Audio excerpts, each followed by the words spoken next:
You're watching Reality Check.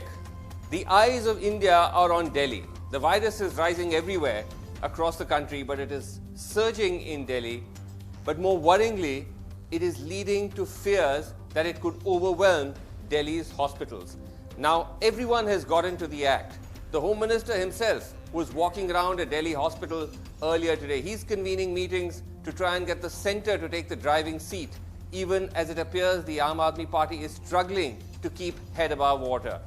The Aam Aadmi Party government has tried to expand the number of beds. Now, railway coaches, hotels, all sorts of spaces are being now taken over to turn into hospital beds. But the worry is that even as those beds increase, the number of ICU beds, the number of critical care beds, is where the maximum pressure is being felt. And those are the ones that are getting filled up almost to the brink. Now, hospitals have been asked to double their capacity, but are they able to? And how does it actually work on the ground? I traveled to a private hospital in South Delhi for this reality check. So we are in Fortis Hospital in Delhi's Vasant Kunj. Now this hospital used to be general and COVID. Now it has become 100% COVID as the Delhi government attempts to increase the number of COVID beds as the pressure increases. Dr. Rajiv Nair of Fortis here joins me. What we're seeing, Dr. Nair, in front of our eyes is your hospital transforming into a 100% COVID, and you have to increase the number of beds. You're telling me that you have at the moment how many beds? Totally? 32 beds which are COVID. 32 beds, but totally now the number of beds you have are 162 beds are 162, which you have to increase to 200. 200 beds. 200.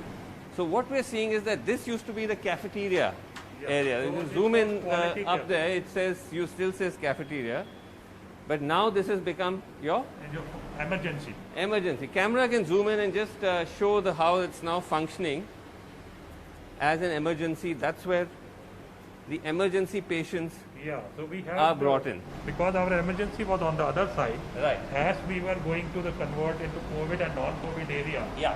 So we converted because as you know, COVID and non-COVID cannot be mixed together. Right. So we shifted our emergency to this area. We had all the oxygen or infrastructure changes. We did it within 4 or 5 days. Okay, so the cafeteria has become an emergency area. Yes, sir.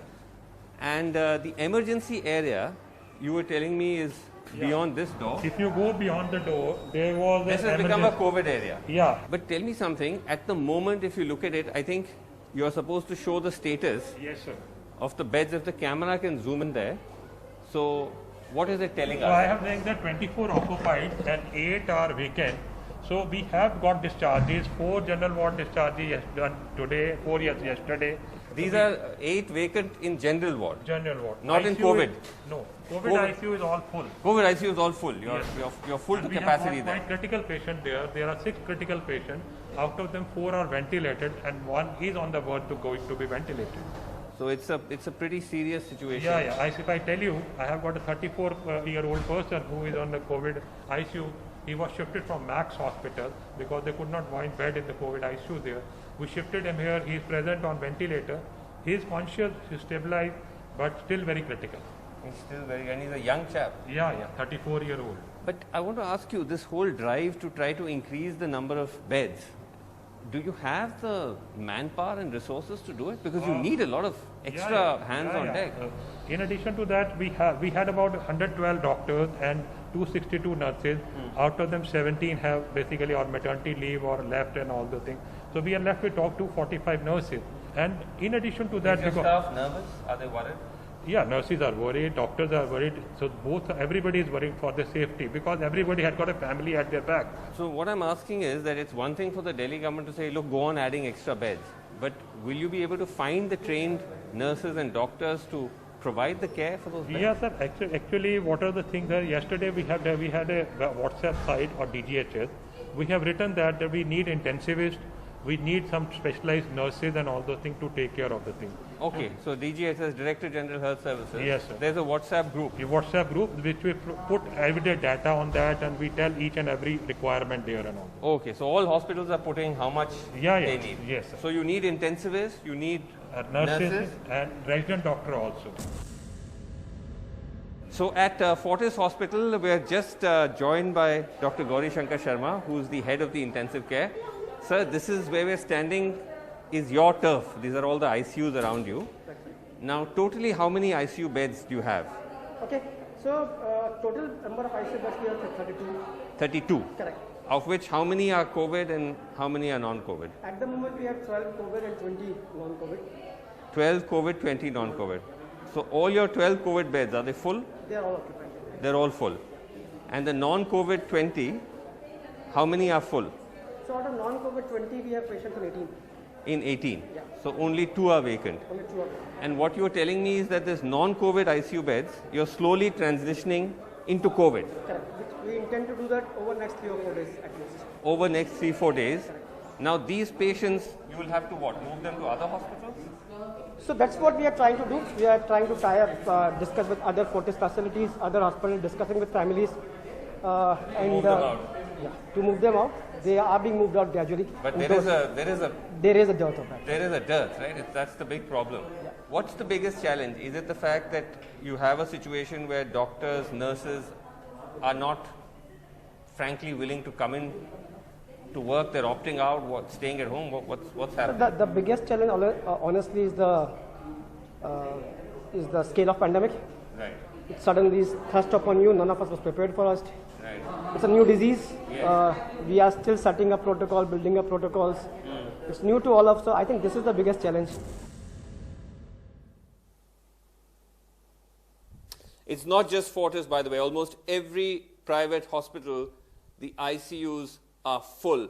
We'll just play you some video we got from Holy Family Hospital. This is another hospital in Delhi which, like all hospitals, has been asked to double the number of critical care beds. All beds, but critical care beds particularly. And within days, doctors there telling us, as this video demonstrates, that those beds have also filled up. So again, even though they increase the number of beds, they are at full capacity. As we track through this video, we can see bed after bed after bed is packed to the rafters. And I think that's the big concern, that the most sensitive part of ICU care, which is critical care, is filling up. And that's not so easy to replicate. You can replicate general care beds, but critical care beds are not easy to replicate, as this video is demonstrating.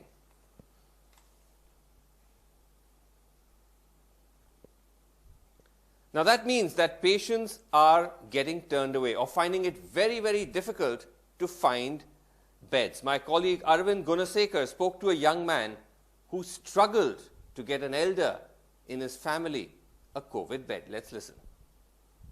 मेरा नाम समीर है, मेरे father का नाम mister Parvez Ahmad है।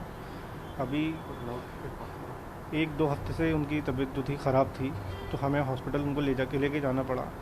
हम 5 तारीख को अपोलो हॉस्पिटल गए पहले, वहाँ पर उन्होंने एडमिट करने से मना कर दिया। वहाँ से हमें शाम के 5 बज गए थे, 5 या 6 बज गए थे। हम यहाँ पे आए हैं 6 बजे करीब अपोलो हॉस्पिटल में, एस्कॉर्ट में। एस्कॉर्ट में हमें 3 या 4 घंटे वेट करना पड़ा है। बाहर ही खड़े रहे, अंदर भी नहीं बुलाया उन्होंने कहा बाहर वेट करें। उसके बाद भी उन्होंने मना कर दिया एंड में कि आपको एडमिशन यहाँ पे नहीं मिल सकता, बेड नहीं है यहाँ पे। फिर हमने हॉली फैमिली में कांटेक्ट करे कॉल पे, उन्होंने भी मना कर दिया बेड्स के लिए। नेक्स्ट डे हमने सोचा था कहाँ जाएंगे, फिर हम वहाँ पे हमदर्द गए। हमदर्द में भी सेम यही था कि वहाँ पे जाके बात करी, पेशेंट को लेके परेशान हुए, उन्होंने भी बेड देने से मना कर दिया। एंड में हमें यहाँ पे हॉली फैमिली में दूसरे दिन दोपहर के टाइम 3-4 बजे एडमिशन मिला है। प्रोसेस करते करते एडमिट कराते वही शाम के 5-6 बज गए थे। All right, joining us tonight on the show, we have with us Dr. Sumit Ray, who is the head of the critical care unit at Holy Family Hospital. We have with us Dr. Anjan Trikha, who's chairman of the clinical management group of the COVID situation, this facility at AIMS. We have also with us Kapil Chopra, who's running a group called Charity Beds and has literally started almost a Twitter campaign to try and help people in Delhi and Gurgaon locate hospital beds. And last but not the least, we have with us Atishi of the Aam Aadmi Party. Now, if I can just start with you, Dr. Ray, from Holy Family, and let's just play that video that we got courtesy you of the ICU at Holy Family. Now, just to understand that, as I was pointing out, you were telling me that this is the ICU which is after you increased capacity. So how many beds did you have earlier and how many do you have now? And they're all full. Right. So Srinivasan, we had provided 12 beds for COVID as asked for by the Delhi government. And then we were asked to increase the beds to about 25. And once we did that, within like increasing the number of beds, within 36 hours, all the beds got full, the critical care beds, ICU beds. We have 12 patients on ventilator and another 13 patients who are critical, but not on ventilator, but right on the edge. So the beds were filling up very rapidly, and that really made us worried because, you know, across, as you would have in your program, you spoke to the doctors in Fortis, etc. There too, the critical care beds are filling up. And that's the important thing, that though we may be increasing the number of beds by, increasing beds in the hotels, etc. But those are patients who will be the milder patients, right? And the really sick ones who would need hospitalization and would require life support and the ICU. Those are the ones we are finding who are finding more and more difficulty in getting a bed in hospitals in Delhi as the surge is increasing.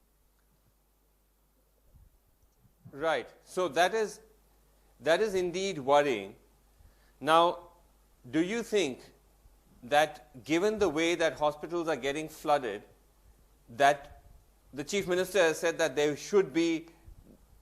will be no lockdown again in Delhi? But as someone at the front line, what would you say? Sorry, I couldn't hear you. Did you ask me, Vasu? Yes. Yes, I asked you, Dr. Ray, that the Chief Minister has ruled out the possibility. Yes, the Chief Minister has ruled out the possibility of another lockdown. But what would you say as a frontline doctor? See, the thing is that if we reach the maximum of our capacity for taking care of critically ill patients in the city, if our ICUs are full, if our oxygen beds are full, then where is the scope to, I mean, you cannot expand the number of these kind of critical beds very rapidly. And probably at this point of time, and like other cities in the world, they kind of locked down certain individual cities or regions when there was a surge. I mean, the previous lockdown that we had probably did not, I mean, was supposed to be getting us prepared for this situation. But as soon as we opened this, there has been this surge in certain cities. And this is probably the right time. So you're saying we should lock down again in simple terms? In the cities, in certain regions like Tamil Nadu has done for Chennai, I think it is time to lock down for a few weeks. Be prepared, give people time to be prepared, and then do the lockdown so that we can really take the weight of the healthcare system, give it breathing space, and see how the numbers pan out in the next few weeks after. You're saying you're saying that perhaps it might. All right. You're saying you might actually have to consider that. Dr. Trikha, give us a sense of how you're coping in AIIMS with your own critical care. Are you again overwhelmed? Are you again full to the brink?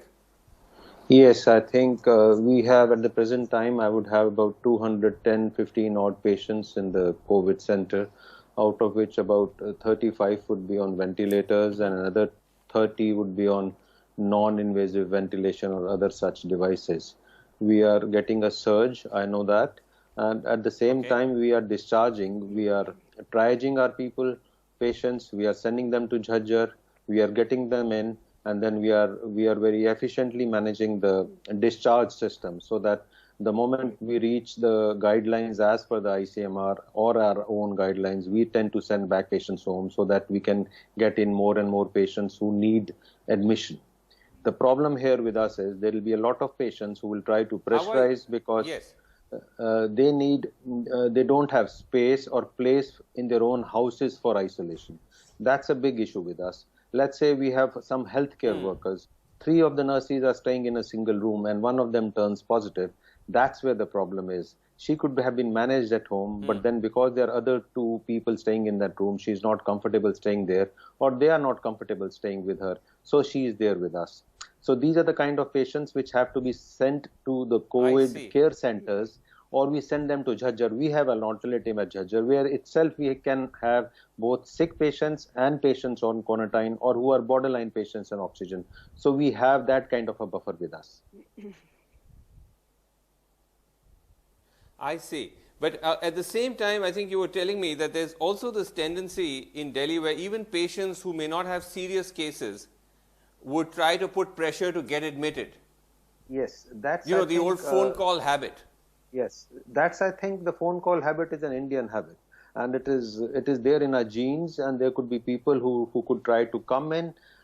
We try to resist them. It's just that there is a panic which is there in the citizens, and that panic is there everywhere. So what is required? The phone calls need to be answered. The phone call people need to be convinced that they are better off at home, and we already have a facility where people can talk to those group of doctors who can help them out, but we have to stop this phone call culture. If a doctor thinks you need admission, you will surely get admission, but don't try to come in just because you could come in and you could feel a bit more better or comfortable. That's very sound advice, and let's hope that the people of Delhi take it. I don't know if they will. Kapil Chopra, it's quite extraordinary. You are not someone who is from the medical sphere. You are a CEO of Easy Diner, which is a kind of restaurant app. But you have, and we're going to put your Twitter timeline on the screen for our viewers. I went back and I looked at it. You have started an initiative. I believe you started towards early June.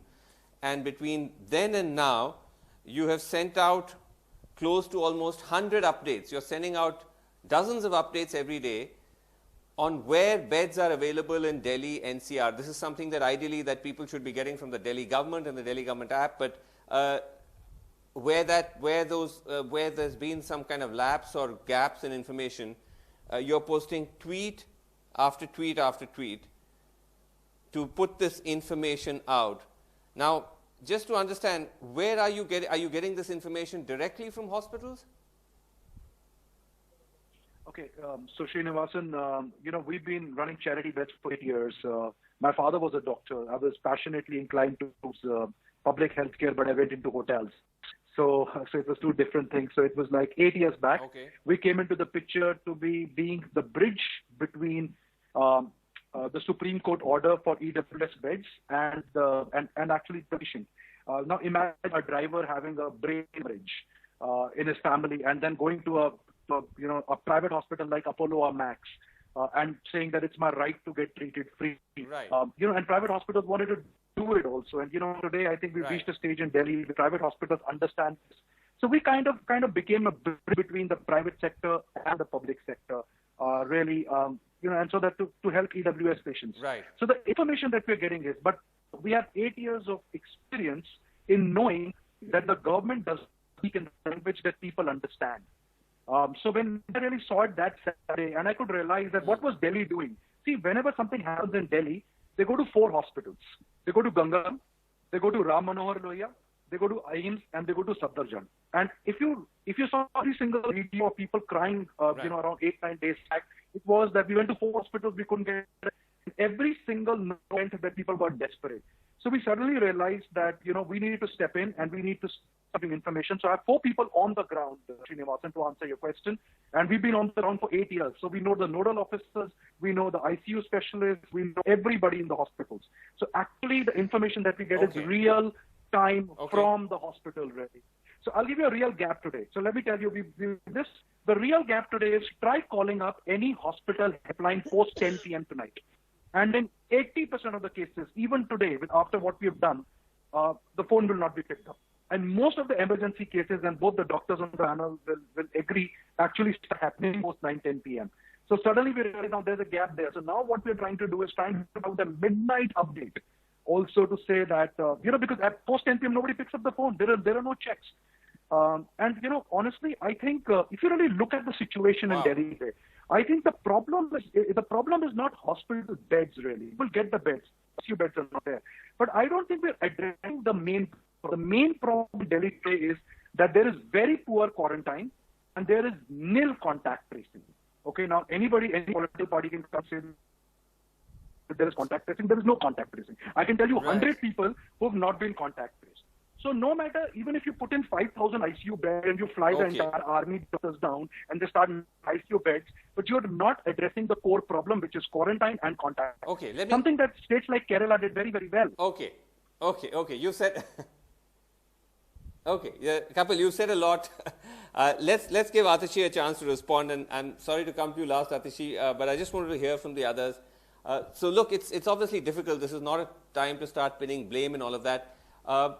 But looking back, Atishi, would you feel that you did get a bit overwhelmed? You perhaps were not, and I say you, the government was not able to anticipate the scale of the problem, and that's why we're kind of in a just about head above water situation now? Several points have been raised, Srinivasan. I will try and address them one by one. I think first of all, we have to understand the background of this. And the background of this is that this is a pandemic like the world has never seen before. I think for the last century, the world has not faced such a big health crisis as it is facing today. And countries that are years ahead of India in terms of their health infrastructure are also struggling. So I think that is the perspective, be it you can see it in the United States, you can see it in England, you can see it in Spain, you can see it in Italy.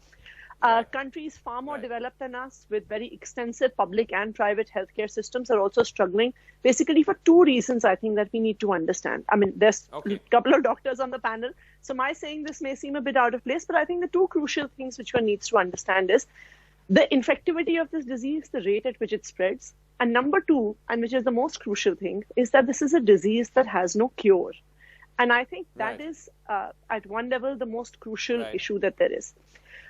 Is there a shortage of beds in Delhi? Is there a shortage of ICU beds in Delhi?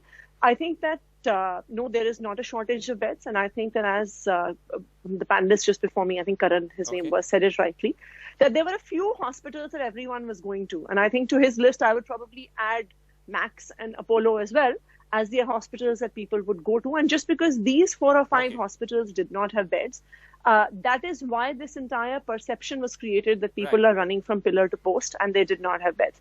And that is precisely the reason why the Delhi Corona app was started.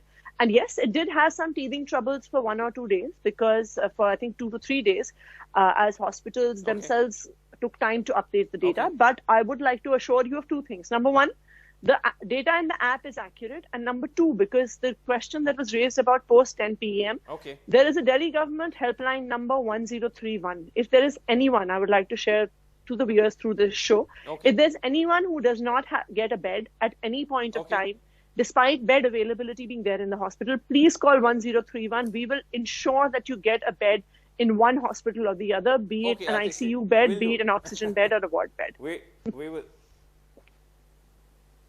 Okay, we will put that to test. We're completely out of time. I would love to have kept going, but we'll have all of you back soon on this. Thank you very much indeed, all of you, for joining us. It's been fascinating. That's all the time we have. Thanks for watching. Good night.